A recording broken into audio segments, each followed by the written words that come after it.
আজ বৃহস্পতিবার 27শে শ্রাবণ 2026 সালের 13ই অগস্ট। বৃশ্চিক রাশি, বৃশ্চিক লগ্ন, স্করপিয়ান সাইন জাতক জাতিকাদের আজকের দিনটি কিন্তু এক কথায় বেশ কাটতে চলেছে।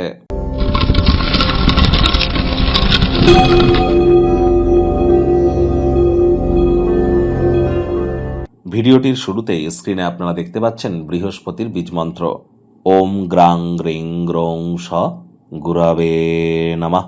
সকাল দুপুর সন্ধ্যা 3 বেলায় বৃহস্পতির এই বীজমন্ত্র আপনারা 108 বার করে জপ করুন। অত্যন্ত আপনারা উপকৃত হবেন, এ বিষয়ে কোনো সন্দেহের অবকাশ কিন্তু নেই। আর যারা দীক্ষা নেননি ইমিডিয়েট দীক্ষা নিন। গুরু বিনা এই জীবনে উন্নতি কিন্তু এক প্রকার অসম্ভব। আমি বারবার কিন্তু বলি, জন্মগুরু, শিক্ষাগুরু, দীক্ষাগুরু, এই 3 গুরুই কিন্তু ব্রহ্ম বিষ্ণু মহেশ। এই 3 গুরুই কিন্তু ইলেকট্রন, প্রোটন, নিউট্রন। এই 3 গুরুই কিন্তু আমরা যদি দেখি generator, operator and destroyer, GOD God. তাহলে গুরু বিনা উন্নতি কিভাবে অসম্ভব? মন্দিরে গিয়ে ডাইরেক্ট পুজো দেওয়া যায় না, একজন পুরোহিত লাগে, মাধ্যম লাগে ঈশ্বরের কাছে পৌঁছাতে গেলে, আর সেটাই কিন্তু গুরু। এব মুক্তা ঋষিকেশ গুড়াকেশ পরম তপ, গীতার 2য় অধ্যায়ের 2য় শ্লোক এটি। তাহলে অবশ্যই আপনারা গুরু প্রাপ্তির চেষ্টা করুন। আর বৃহস্পতি কিন্তু 7.5 বছরের জন্য অতিচারী হয়েছেন, তারাই কিন্তু প্রোটেকশন পাবেন যারা দীক্ষিত। আর এখানে অবশ্যই আজ সাত্ত্বিক জীবনযাপন পালন করুন, নিরামিষ খাদ্যাভ্যাস বৃহস্পতিবার করে অন্তত আপনারা বজায় রাখুন। হলুদ রঙের বস্তু, বস্ত্র সামগ্রীর প্রয়োগ একটু বেশি করে করুন। ব্লু কালারের কোনো ড্রেস যেন আজ ভুলেও আপনারা পরিধান করবেন না।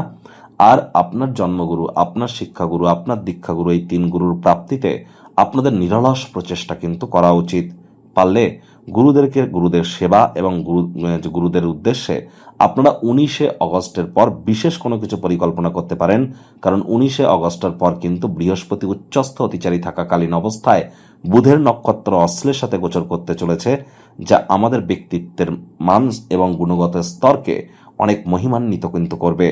ভাগ্যমিটার আজ আপনাদের বলছে 7.7 আউট অফ 10। ভাগ্য আপনাদের অনুকূলেই থাকবে।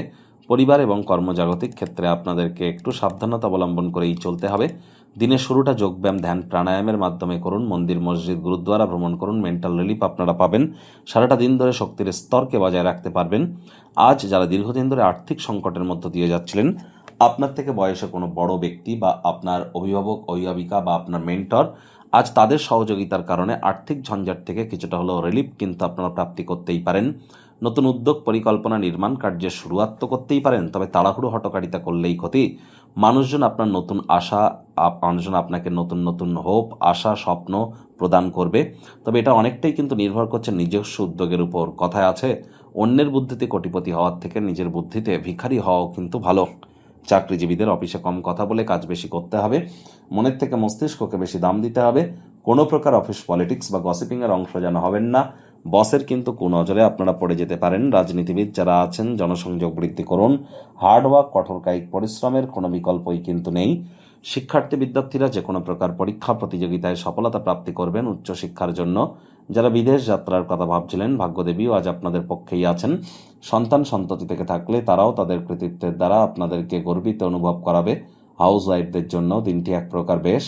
প্রেমিক প্রেমিকা, স্বামী স্ত্রী, দিনটিকে যতটা সম্ভব রোম্যান্টিক করে তোলা যায় সেই প্রচেষ্টাই আপনাদের জারি রাখা উচিত। অবিবাহিতদের বিবাহের যোগ পরিলক্ষিত হচ্ছে। যারা প্রেমে পড়েননি তাদের জীবনে স্বপ্নের নারী বা পুরুষের আগমন কিন্তু হতেই পারে। প্রেমিক প্রেমিকা, স্বামী স্ত্রী, আজ আপনাদের উচিত যতটা সম্ভব একে অপরের জন্য বিশেষ কোনো কিছু পরিকল্পনা করবার চেষ্টা করা। পারিবারিক দায়িত্বগুলি পালন করুন। ডমিনেটিং নেচারের হলেই কিন্তু ক্ষতি, মেজাজ খিটখিটে হতে পারে, হুটহাট করে রেগে যেতে পারেন। শত্রুপক্ষ, বিরোধী পক্ষ খুব একটি শক্তিশালী থাকছে না।